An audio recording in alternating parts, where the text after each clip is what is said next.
আমি প্রথমেই স্মরণ করতে চাই আজকের এই বাজেট অধিবেশনে বাংলাদেশের স্বাধীনতার ঘোষক বাংলাদেশের প্রথম রাষ্ট্রপতি শহীদ প্রেসিডেন্ট জিয়াউর রহমানকে।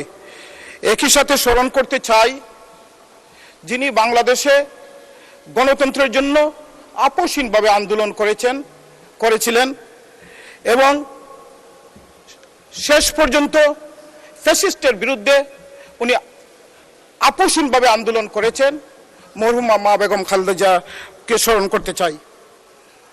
আজকে এই বাজেট অধিবেশনে আমি ধন্যবাদ জানাতে চাই বাংলাদেশের মাননীয় প্রধানমন্ত্রী তারেক রহমানকে এবং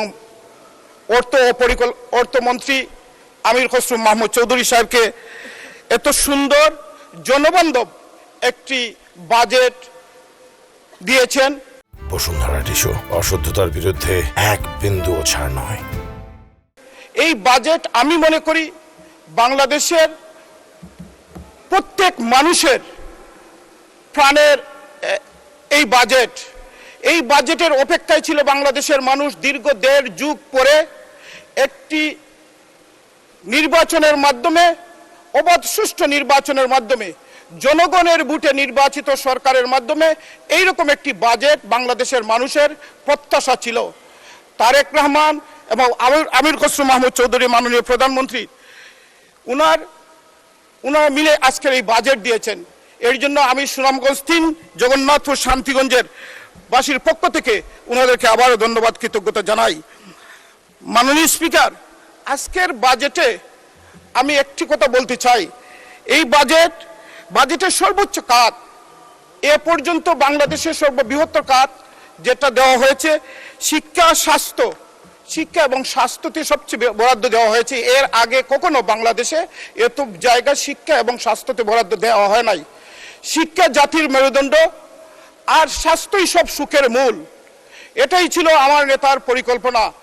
আমার নেতা মাননীয় প্রধানমন্ত্রী তারেক রহমান বাংলাদেশে 2025 সালে 25 ডিসেম্বর যখন এসে বক্তব্য দিয়েছিলেন, আই হ্যাভ এ প্ল্যান, আমি মনে করি আজকের বাজেট ওইটা আই হ্যাভ এ প্ল্যানের একটি অংশ আমাদের মাননীয় প্রধানমন্ত্রীর।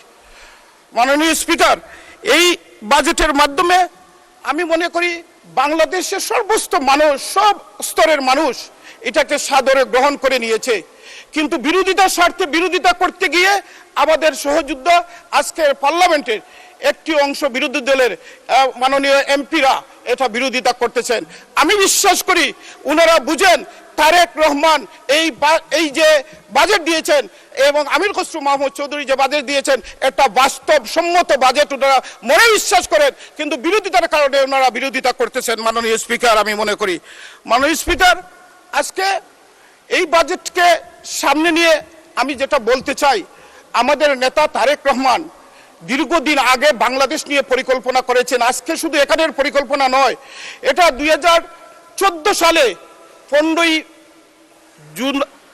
জুলাই লন্ডনের একটি ইফতার পার্টিতে উনি বক্তব্য দিয়েছিলেন, বাংলাদেশ নিয়ে পরিকল্পনা করেছিলেন, ওইখানে নিয়ে প্ল্যান করেছিলেন। সেটা দীর্ঘদিন পরে আজকে বাংলাদেশের নির্বাচিত সরকারের মাধ্যমে নির্বাচিত প্রধানমন্ত্রী হওয়ার কারণে উনি বাস্তবায়ন করেছেন। এটা আজকের একদিনের প্ল্যান নয় মাননীয় স্পিকার। এটা হয়তো আপনারা অনেকেই জানেন, অনেকেই জানেন না। এই ফ্যাসিস্ট সরকার উনার বক্তব্য নিষিদ্ধ করেছিল, এর জন্য বাংলাদেশের মানুষ জানতে পারে নাই।